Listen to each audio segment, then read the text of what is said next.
Hi there, heroes! For today's adventure, I'll be taking you on a journey to the National Union of the Homeless. But first, let's start where it all began.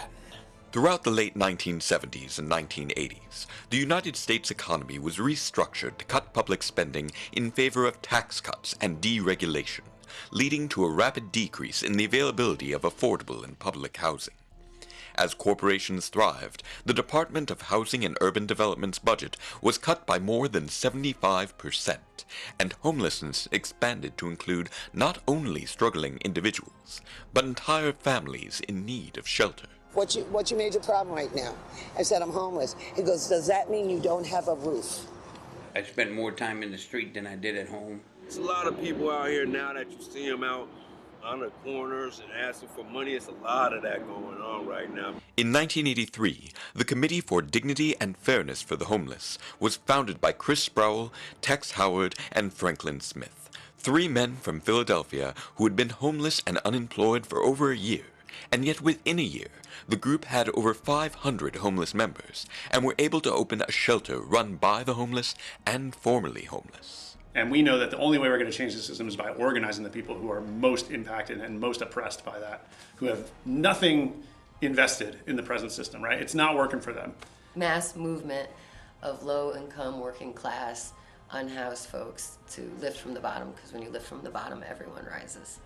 In April of 1985, the committee held the founding convention of the Philadelphia-Delaware Valley Union of the Homeless to establish a constitution expressing their commitment to collective action for the rights of the poor and homeless across race, gender, sexual orientation, age, religion, national origin, and political affiliation. When you can create a context and conditions for people to say, no, we love you, you're valuable, and you have something to contribute here. Like it's actually essential. In fact, we cannot do this without you. We're not a service org. We are a movement building, power building, base building org. The fledgling union quickly won key victories, including the right to shelter, 24-hour intake, public showers, and the right to vote, growing to 6,000 dues-paying members and expanding to form new chapters across the country, thanks in no small part to a 6-week intensive program called the Leadership and Organizing Training Institute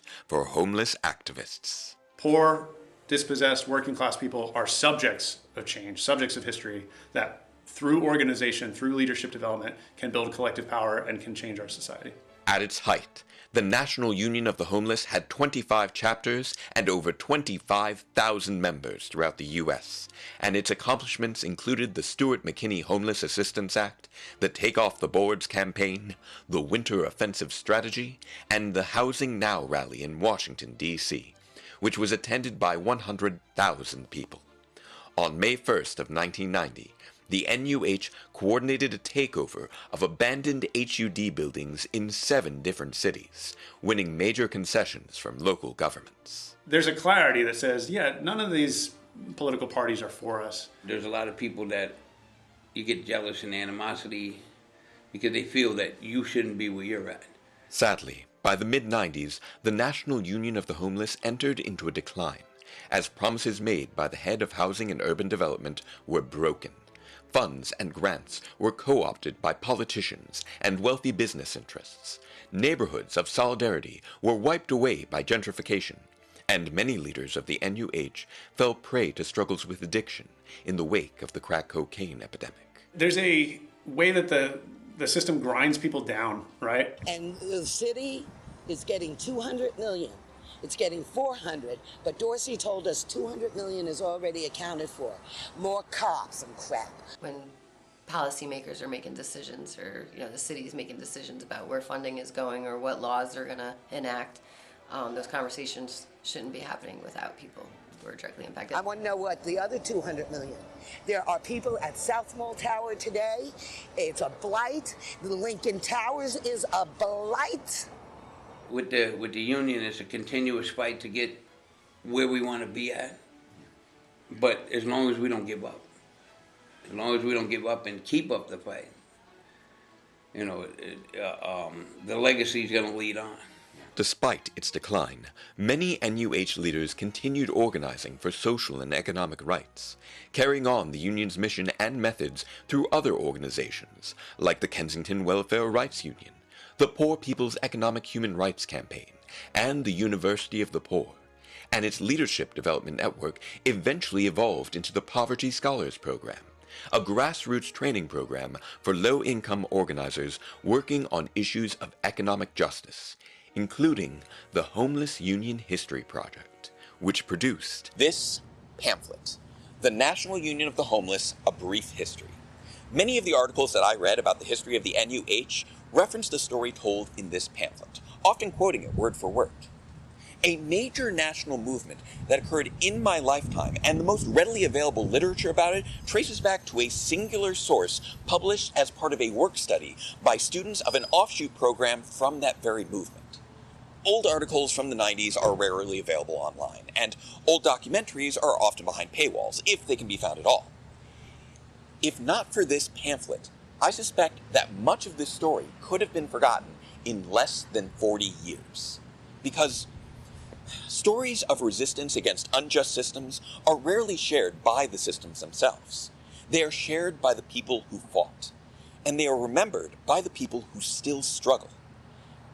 And because of their commitment to education and training and keeping that fight alive, the story of the National Union of the Homeless does not end there. In 2019, the Poor People's Campaign held a moral congress in Washington, D.C. of close to 100 organizers, who proceeded to form the committee to reestablish the National Union of the Homeless. This is the story of just one of the new chapters that emerged. Hey, I'm the Reverend Joe Paparone. I'm a community organizer. My name is Bevan. My name is Derek Baxter, and I'm the coordinator at the Focus Breakfast Club program. Coming down to this Focus Community Breakfast pretty regularly, talking with folks, building a few relationships, getting to know people. Irene Egalier. Then the city of Albany attempted to pass a resolution discouraging people from giving to panhandlers and instead giving to local agencies. This is a common thing that's happened in a lot of different places. We attended City Hall, Public Safety, to protest strengthening the laws, calling it aggressive panhandling. But one of the things I realized in that time was we didn't have an organized base of folks directly experienced with or experiencing homelessness. It was about a year ago in July when Joe approached me and said, "Do you want to start a homeless union in Albany?" And I was like, hell yeah. Joe approached me at the Breakfast Club at Westminster Church and asked if I would be interested in the National Union of the Homeless. He's going to start a meeting. Irene and Joe were going to United Tennis. And I ran into them on the way. And Joe said, we're going to put a chapter together for the National Union of the Homeless, Albany area. I had made some relationships and connections with the National Union of the Homeless folks around the country through the Poor People's Campaign. I think me and Joe kind of make like a dynamic duo. Well, the first thing we did was write a letter to the Times Union. Just about this time last year, late July, we had our first meeting. There were 4 people. We actually recruited people, other people into it, and people seen that I was involved with it, so they wanted to do the same thing. A lot of people ask, like, what are you doing this for? Why are you here? And I say, and I tell them my story, and then they realize that, you know, I'm here with my heart, and that's my motivation. About 3.5 years ago, I was in predicaments where I was homeless. I was also homeless for 3 years, living behind the legislative building on State Street. I just got housing this year. I experienced homelessness ages 15 through 21. I was street homeless, bounced around couches and floors and abandoned buildings and outside. I go get in the car. You know, that was my thing. I'm getting in the car. I had some blankets. I get in an abandoned house. As long as I had some blankets, you know, to keep that cold from out, you know. And I experienced homelessness again, ages 41 through 43, which was 2021 through 2023. When my marriage ended abruptly and I can no longer afford to pay rent. Job loss, eviction, family estrangement has wreaked havoc on my physical, financial, mental, and spiritual health. And I'm not unusual. The shelter system is all patchwork. There are some seasonal shelters that are only open, late fall into early spring. We threw together really rapidly a cookout just about a block away from one of the shelters that was closing. We went around, we hung the flyers up for the Juneteenth celebration, and then we did another barbecue after that down at the riverfront. See, we're having a picnic here with, many people that do attend my Focus Breakfast Club program. We take donations to help fund things like the barbecue. First one I mentioned was in April. We've done another one in June and July. We'll have one in August and September at least. You all could just come together, and I'm glad to be here. The burgers are good. We're just chilling, man. Just chilling. It's a good time. So I would say just come out and get to know your community, because the unhoused are the community. These people have worked so hard and done so much in just over a year, and I wanted to know, what was their biggest accomplishment so far? We organized our folks to advocate for the Housing Access Voucher Program. We went and lobbied on the Capitol, on the governor. I wasn't sure it was going to get accomplished because she was a hard no for 6 years. We did some press work. It's not easy to just talk to press, right? The homeless union's presence of directly impacted people saying nothing for us without us. Our member had been robbed. So he had shared that experience in the interview, and she asked him, said, how did that make you feel? And she wasn't trying to set him up. I want to be clear, she wasn't trying to trick him. But it was an opportunity where he could have gone down a way of blaming other poor people for the system and conditions that have put them where they're at. And he didn't take the bait. He didn't fall for it. He just he said, it's terrible and it's frustrating, but really we need the governor and the legislature to do something about this and address the homelessness crisis. And the way they can do that is by passing this voucher system. It just immediately brought it back. And there was a group of us who were behind the interviewer, and we're just like, yes, nailed it. They had no hope. Even though they were fighting with all of their might, they just didn't think it was going to get accomplished. And then when we were like, she put it in the budget, it's supposed to start in 2026, just them realizing the power that they had. I could see it, in their faces, in their eyes. I feel that I'm not going to benefit from that, but other people are going to benefit from that. And that right there makes me happy, that they're going to benefit from it. But there was one answer. Prior to the Juneteenth celebration, it was a guy named Matt. Rumor has it was a drug overdose. Somebody said he got a hot shot of heroin and fentanyl and all that mixed together. In Academy Park, which is right across from City Hall, during a program called Street Soldiers. I come down to the Street Soldiers and he's on the bench. But as I see him on the bench, I see that he's not, half his body is on the bench and the other half is off. We can get no information. It took the coroner's office 4 hours to take his body. It wasn't covered in the newspaper. It wasn't covered on the radio. It wasn't put in the Times Union. You don't care about us. So I think our biggest accomplishment is that we made it another damn month. It's hard to believe that a person's humanity could be so easily dismissed, but it happens every day. It happens to homeless people every day. I'm scared. I'm scared for my life. APD has harassed me. Guy hit a pillar in the parking garage at 60 miles an hour and broke my leg. Backed up and drugged me to the Civic Center. So not only did I have a broken leg, but I had road rash. I was in the hospital, 14 hours of surgery to rebuild my leg from the inside out. These are some strong people right here. They harass my friend Vincent all the time. Vincent is so afraid. What they go through and what they do, they're very strong individuals, They're charging him with attempted vehicular manslaughter because he broke my leg and then drugged me 2 blocks. The mayor has taken out benches so we can't sit in places. Pittsfield, I think, is making it illegal for somebody to lie down during the day. Just recently. Every single day, multiple members of our group are talking about the assaults and harassment that they get. Any idiot can see in the paper the deaths that have been caused by corrections officers and cops. It's enough to make you want to scream. What you can do is do your job! And that is a correct response. It is correct to feel angry and hurt and upset because this is something that people chose. And I'm not talking about the people out in the street. They did not choose this. They did not choose these circumstances. People in power chose this. They chose to create this system, and they choose to maintain this system every day. A system where housing is forever growing more and more and more expensive, all in pursuit of ever-growing returns on investment, and if you can't afford it, then you are on your own. Sacrificing people for profit every time. And we, all of us, collectively allow it. But it's never too late to choose something else. Using a model housing first, they saw a decrease in crime, a decrease in death, more enjoyment of the area, and they saved money in taxes. And they got that model from the United States. Invisible People, look it up on the internet. For us, public safety is meeting and respecting everyone's human rights. And we argue for economic human rights to housing, healthcare, food, right? That requires a different kind of society than we have right now.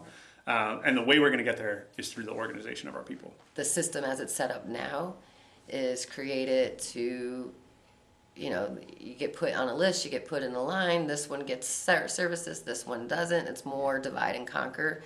And people within the system probably don't even realize that they're part of an unjust system. They think that they're helping folks. A major aspect of the National Union of the Homeless is its focus on education and self-advocacy, making sure that people not only understand systems of oppression, but also have the tools to effectively fight against them. I just attended a program that Joe Paparon had brought me to. It was called the Community Advocates Program, where they taught me how to, look at things differently, more intensely, and where homelessness has derived from and how the struggle has had many challenges. These problems are more than just your individual problem, right? Like, people can share their stories, but the goal is to actually weave and find the commonalities of these stories so that we can become a united force.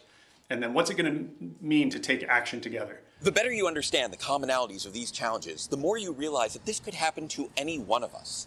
I myself spent a good chunk of my 20s at or near the poverty line. I just was never homeless because I had a loving and supportive partner and parents who put me through college and savings squirreled away from various internships and odd jobs. But it was very eye-opening to me that even with all of these advantages, I was still struggling. And it made me realize that if I was having a hard time, then it must be so much harder for other people who don't have those networks of support. The vast majority of Americans are far, far closer to becoming homeless than we will ever be to becoming billionaires. I know people who are homeless who work at Amazon. I don't think folks that are like have a steady job or who are housed really realize how precarious that position is. The dominant framing is poor and homeless folks are either charity cases and objects of pity, or criminals, objects of danger and risk that need to be controlled. I'm housed, you're not. I have a job, you don't. Like, these are kind of social narratives that the ruling class uses to divide us. Oh, it's individual choices. Oh, it's substance use. Oh, it's mental health, all of those things. And don't get me wrong, all of those things do exist. They are components of this. But the reality is rich people have substance abuse issues, have mental health issues, right? Like, they can afford all the services they need, and they don't get left out to sleep on the street in the winter or the blazing heat of the summer. So what do we do about it? Lots of folks from various, sort of walks of life want to help in different ways, and it's, we're slowly building out that network. I'm not making all that much money, so it's kind of hard for me just to reach in my pocket all the time. But I got sandwiches in my car just when I pass those guys. You know what I'm saying? You can give somebody a sandwich or anything. You know what I'm saying? It's something to drink, a little something water. Volunteering is always good. Coming out and helping us serve, and also just getting to know members of your class. Anything that you need to know about the Capital District as far as programs and what's going on and all of that stuff is in this book. This is Connections. This is a book that I had when I was in prison. This book tells you everything about the Capital District. 20 years ago, the first poorhouse in the United States was built here in Albany, New York, around 1652 by the Dutch. Poor boxes were set up for people to donate money, which created a fund which you could borrow from if you were in need, and you paid it back at a 10% interest. The first of the charitable organizations here in the birth of our country, the United States of America, was the United States of America. And also, it was the first banking system. So think of that, Wall Street. You're making money today because Christians that were Dutch took care of the homeless. There's a healthy suspicion of politicians from all stripes. We went to a mayoral forum. And then 7 people in a row are like, yeah, I'm with the National Union of Homeless. Yeah, I'm with the National Union of Homeless. And you watch like the entire room, like all these heads turn. And then those mayor candidates came up to us afterwards. They wanted to know, okay, what is this group getting organized, right? We met all 4 candidates. 2 of those candidates attended our meeting. You could see the like gears turning in her brain of like, oh, this isn't just like an individual or like a small little like gap. We just don't have enough offices open, or we don't have enough caseworkers, which it's true, we don't. There's something about this system that is keeping people in poverty, and like to watch that in real time, to watch the whole group kind of erupt when she expresses that, like, yes, that's what we've been trying to say. That kind of thing is really powerful and strengthening for our folks. Just come together and break the lines of division. That's showing love, man. It's a great thing in life. That's all. Thank you so much. All right, man. bro. I appreciate it. The National Union of the Homeless is all about education and connection. If you or someone you know is struggling, find out if there's a local chapter you can connect them to, or look into establishing one for yourself. It's entirely possible that the National Union of the Homeless could go back into decline again. But next time, let's make sure it's for the right reasons. Well, I want to put us out of business. So there you have it. If you would like to learn more about how you can contribute to the National Union of the Homeless, you can check out their website at nationalunionofthehomeless.org. And if you sign up for our Patreon, all proceeds for the month of October 2025 will go directly to a local chapter. Remember, the world can be a scary place, and that's why we need heroes. So until we meet again, let's all be superheroes, and I'll see you in the next adventure.